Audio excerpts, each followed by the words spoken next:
السلام عليكم ورحمة الله. ازيكم عاملين ايه؟ يا رب تكونوا بخير وكل سنة وانتم طيبين. ربنا يجعله يا رب عيد سعيد عليكم جميعا يا رب، وينعاد عليكم الايام بالخير. خلاص بقى قلنا بقى خلاص ما عادش وقت، يلا بينا نعمل كحك العيد باسهل طريقة واحسن طريقة. والطريقة دي انا بعتمدها بقالي كام سنة. زي ما انتم شايفين كده الكحك طالع تحفة ما شاء الله. والكحكاية حجمها كويس، لا كبيرة ولا هي صغيرة قوي، حجمها حلو قوي وكمان دايبة. ويلا بينا نشوف المقادير بتاعتنا والطريقة. بسم الله الرحمن الرحيم. هنبدأ كده نقول اللهم صل وسلم وبارك عليك يا سيدي يا رسول الله. اول حاجة معانا 2 كيلو من الدقيق. انا هعمل 2 كيلو من الدقيق، ومعايا على ال2 كيلو دقيق معايا كيلو كامل من السمنة. وهنحط على الدقيق معلقه ممسوحه صغيره بيكنج باودر زي ما انتم شايفين كده. النهارده حبيت اطلع لكم في الفيديو علشان اعيد عليكم واقول لكم كل سنه وانتم طيبين، بمناسبه العيد وكده. فهنحط بقى على ال2 كيلو دقيق. طبعا كميه ال2 كيلو دقيق اقسمي، لو انت هتعملي كيلو اقسمي المقادير اللي انا بقول لك عليها ديت على 2. فهنحط دلوقتي هنحط معلقه صغيره بيكنج باودر ممسوحه، ومعلقه صغيره خميره ممسوحه، وكمان ظرفين من الفانيليا، ومعلقتين كده من ريحه الكحك او بهارات الكحك على حسب ما بتسميها حاجه، يعني معلقتين كده ممسوحين، علشان لو زودت اكتر من كده هتبقى فاهم يعني نفاذه، هتبقى نفاذه في الكحك. فطبعا حسب ما تحبي. وهنقلب كده مواد الجافه دي كلها كده مع بعض. ومعايا كمان 4 معالق من اللبن البودرة. مش عارفة هما ما ظهروش وانا بحطهم. 4 معالق من اللبن البودرة. ومعايا هنا 6 معالق من السمسم، هحط عليهم يعني ربع كمية السمنة، وقدحتها على النار. حمصت فيها السمسم بالشكل اللي انتوا شفتوه ده. ونزلت كده بالسمنة المقدوحة والسمسم على الدقيق، وبدأت ان انا اكمل بالسمنة اللي بدرجة حرارة الغرفة. يعني احنا كده اخدنا طعم السمنة المقدوحة، وكمان عملنا الكحك بتاعنا على البارد بيبقى اخف كتير. بس هو ما بيقعدش كتير، يعني لو هتعملي كمية زي اللي انا عاملاها النهاردة ديت 2 كيلو مش هيقعدوا كتير. انما لو هتعملي كميات اكبر لا اقدحي السمنة كلها. وحطيت كمان نص ازازة من ريحة السمنة البلدي.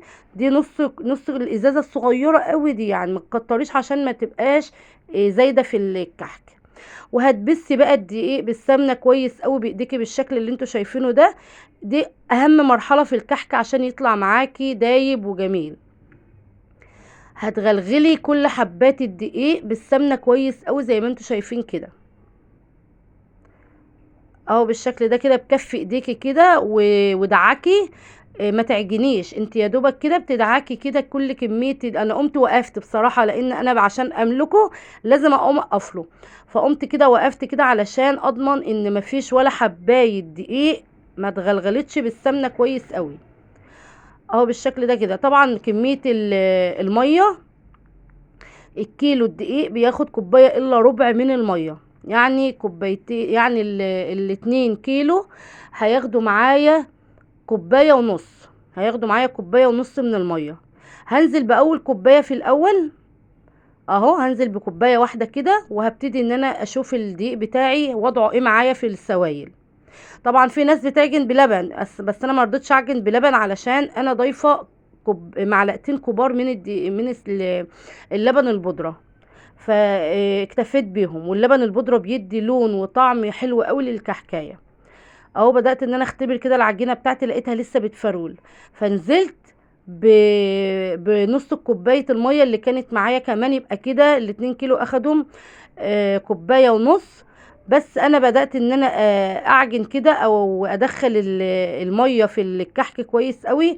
حسيت برضو ان العجينه بتفرول سنه، فقلت يبقى كوبايه الميه ما كانتش مليانه كويس.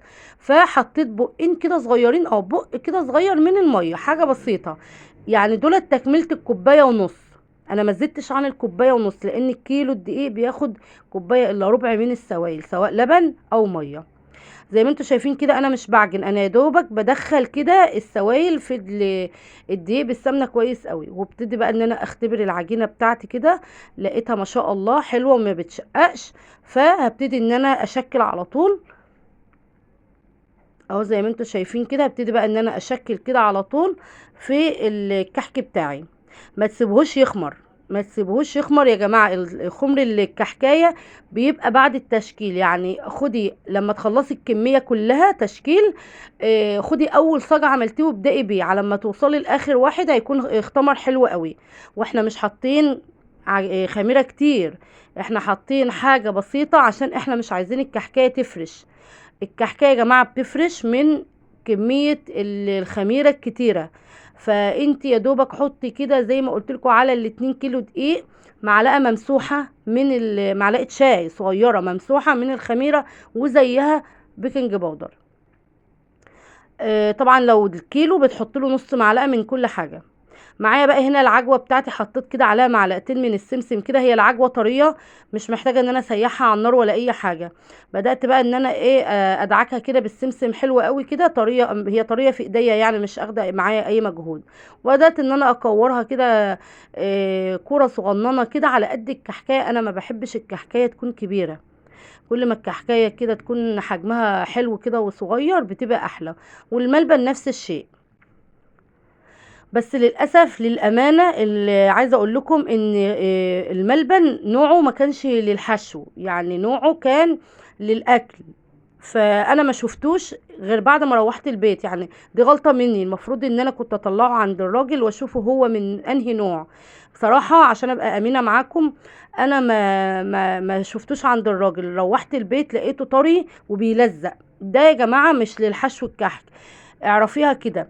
الكحكايه عايزه الملبن اللي هو اللي ماسك، اللي هو يكون ناشف شويه، عشان حتى وانت بتشكليه ما يلزقش في ايدك ويغلبك. اهو بدأت كده ان انا اشكل معاكم كده كام واحده. وعملت بالبصمه ده. انا بحب الشكل ده لان ده الشكل بتاع الكحكايه الجاهزه، فانا بحب الشكل ده قوي. طبعا انت وراحتك تقدري تنقشي بالمناقيش، تقدري تعملي بختمات تانية. الاشكال دي ترجع لك ولذوقك. وبرده عايزه اقول لكم حجم الكحكايه لما يكون صغير بيبقى احلى. وبرده ارجع اقول لك انت برده ذوقك وعلى حسب ما انت متعوده. اهو بالشكل ده كده. هبتدي بقى ان انا اقعد اعمل كده ايه، واحده ملبن واحده عجوه، واحده ملبن واحده عجوه، لحد ما كميه الملبن والعجوه بتاعتي كلها يخلصوا مني. صراحه انا في كل مره كنت بعمل على قد الكميه. لما الحشوه بتخلص بعمل ساده، والله احنا بنحب الساده اكتر. بس للامانه الحشوه كملت معايا للاخر، اخدت الاتنين كيلو كلهم. اهو بسم الله ما شاء الله كده. مفيش اسهل من كده. اقعدي بقى ايه اتكلمي كده في مع حبايبك كده، ولمي ولادك حواليكي كده وحسسيهم باجواء العيد الجميله بتاعت ايام اهالينا زمان. كانت احلى ليله واحلى اسبوع اللي هو اخر اسبوع في رمضان ده، بنعمل فيه كل نواعم العيد، ونفضل رايحين وجايين على الفرن وبالصاجات وحاجه بجد بجد حاجات حلوه قوي. اعتقد ان ولادنا محرومين منها، فيعني يا ريت ان احنا نحسسهم بالحاجات الحلوه دي. في ناس كتير بتستسهل وتقول انا ليه اغلب نفسي، انا ما انا اروح اجيب الجاهز احسن لي، انا هقعد اعمل ومش هيطلع حلو زي بتاع المحلات. عايزه اقول لك لا، المعلومه دي غلط جدا. انت لو عملتيه بطريقه صحيحة وشفتي ناس بتعمله بطريقة كويسة، هتعمليه احلى من المحلات. عايزه اقولك ان المحلات بتسترخص يا جماعه، انت بتعملي في بيتك احسن حاجه. المحلات بتسترخص، مش هتعمل لك نفس اللي انت هتعمليه، ومش هتجيب لك نفس جوده الحاجه اللي انت مستخدماها. ما شاء الله الاتنين كيلو دقيق عملوا معايا الاربع صاجات دول. عايزه اقول لكم ان الصاجين الكبار دول كبار جدا. ودول صينيتين برضو، صينيتين مش صغيرين. كمية حلوة قوي. لو كنت صغرت الكحكاية اصغر كمان من كده كانت هتديني كمية اكبر، بس الحجم ده حلو قوي. هنا بقى ولعت كده الفرن كده وهديته. مش عايزاه يكون عالي قوي علشان الكحكايه ما تاخدش لون معايا بسرعه وتبقى عجينه من جوه. لا، هدي النار بتاعتك كده، خليها متوسطه، وافضلي قاعده قدام الفرن قلبي في الكحك يمين وشمال. خد الصينيه يمين وشمال علشان يبقى التسويه واحده. ما تخليش الفرن يسوي من جنبه وجنبي، لا، طول ما انت قاعده قلبي في الصينيه بتاعتك. وهنا لما بتاخد لون معايا بفتح الشوايه وبديها تحميصه برضو حلوه كده من على الوش، برضو مهديه النار خالص. بسم الله ما شاء الله. ده كانت الكميه بتاعتي ملت الصينيه دي. وما شاء الله ما شاء الله الكحك طالع في منتهى الجمال ودايب بصراحه، دوب وكفايه الريحه كده في البيت كانت قلب البيت كله. اهو بسم الله ما شاء الله.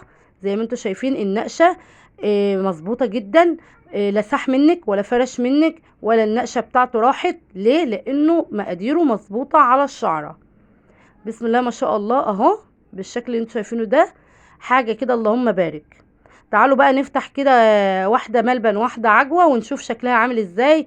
اهو بسم الله ما شاء الله، الكحكايه مش مكتومه، مفرغه، دايبه زي ما انتوا شايفين كده، مش متحمله ايدي، بتتكسر بكل سهوله. هنفتح كمان العجوه. انا من عشاق كحك العجوه بصراحه، يعني كحك العجوه عندي احب على قلبي من الملبن. في البيت بيحبوا العجوه الملبن اكتر، فاعملي اللي ولادك بيحبوه، اعملي الحاجه اللي انتوا هتاكلوها وبتحبوها. هنا عملت طبق كده عشان ادوق اللي في البيت طبعا قبل ما اعينه بقى علشان يطلع في العيد. عملت لهم طبق كده ورشيت عليه سكر. وبدات بقى ان انا اجيب العلب بتاعتي كده، حطيت كيس كده كبير كده شفاف في العلبه بتاعتي، وبدات ان انا ارص الكحك بتاعي واقفله كويس قوي علشان ما يخشلوش اي هوا، واضمن ان هو يفضل مقرمش كده ودايب لحد اخر كحكايه. احفظيه بالشكل اللي انا قلتلك عليه ده، هيفضل معاكي لحد اخر واحده. وده كان الفيديو بتاعنا، يا رب يكون عجبكم، واستنوني ان شاء الله النهارده هنعمل البسكوت. والسلام عليكم ورحمة الله وبركاته.